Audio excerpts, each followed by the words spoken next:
रोहित जी, क्या आपको लगता है कि आजकल वर्तमान में जो परिस्थितियां, सामाजिक परिस्थितियां जो बनी हुई है, कि जो ऐसे युवा जो पढ़कर आ रहे हैं, जो परसेंटेज बढ़ाकर ला रहे हैं, तो वो जब वो अपनी गृहस्थी बसाते हैं तो वो ऐसी फीमेल के साथ या मेल के साथ करते हैं जो शिक्षित होती है या शिक्षित होता है, उसके बाद कुछ ही वर्षों में उनके संबंध विच्छेद हो जाते हैं, और वो अगर संबंध विच्छेद नहीं होते तो वो एकल रहना ज़्यादा पसंद करते हैं। जो आपने बताया कि शिक्षा का लेवल नहीं बढ़ता है, प्रतिशत का जो उनके अंकों का विषय अंकों का प्रतिशत बढ़ता है, उनकी सामाजिकता नहीं बढ़ती है, उनके अंदर जो भारतीय संस्कार हैं वो नहीं बढ़ पाते, जिनकी वजह से क्या ऐसी घटनाएं घट रही हैं? क्या उनके बाद वो न्यायालयों में जो संबंध विच्छेद जिसे तलाक कहते हैं, वो संख्याओं की भरमार बढ़ रही है? क्या यही कारण है मुख्य?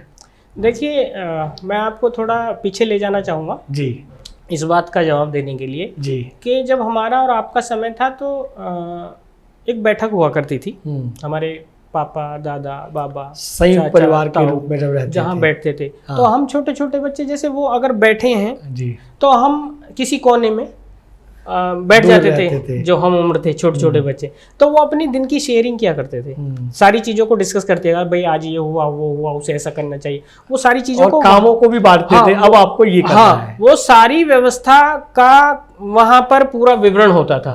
हमें नहीं समझाना, लेकिन हम उन्हें सुनकर अपने आप समझ रहे थे, सीख रहे थे। हर समस्या का समाधान वहां पर मिल रहा था, कैसे होता है ना।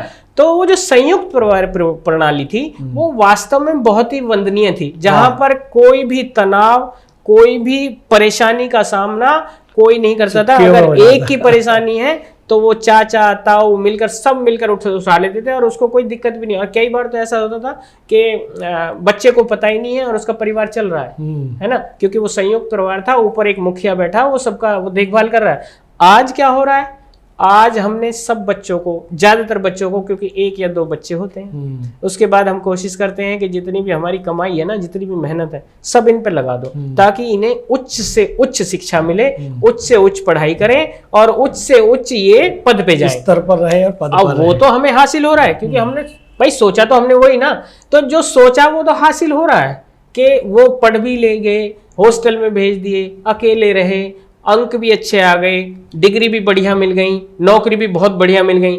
लेकिन जो माहौल था ना, जो वहां शिक्षा मिलती थी, जो संस्कार मिलते थे, फिर मैं कहूंगा जो समायोजन की क्षमता विकसित होती थी, वो खत्म हो गई। इसलिए ये एकल परिवार गड़बड़ कर रहे हैं। इसलिए बाकी चीजें जो अदालतें तलाक के और बाकी चीजों से भरी हुई हैं, वो इसीलिए तो भरी हुई हैं। आप अगर देखेंगे, इनका प्रतिशत देखेंगे तो उनमें झगड़े वाले वही ज्यादा केस है जो न्यूक्लियर है, जो एकल परिवार है। जो संयुक्त परिवार के हैं उनके केस बहुत कम जाते हैं आज भी अदालत में। तो यहाँ हमारी व्यवस्था जो समाज की है वो गड़बड़ाई है, हमारी जो महत्वाकांक्षा है वो गड़बड़ कर रही है। वाह वाह। ये वीडियो YouTube पर देख रहे हैं तो हमारे चैनल को सब्सक्राइब करें और बेल आइकन को दबाना ना भूलें। अगर आप Facebook पर ये वीडियो देख रहे हैं तो हमारे पेज को लाइक करें।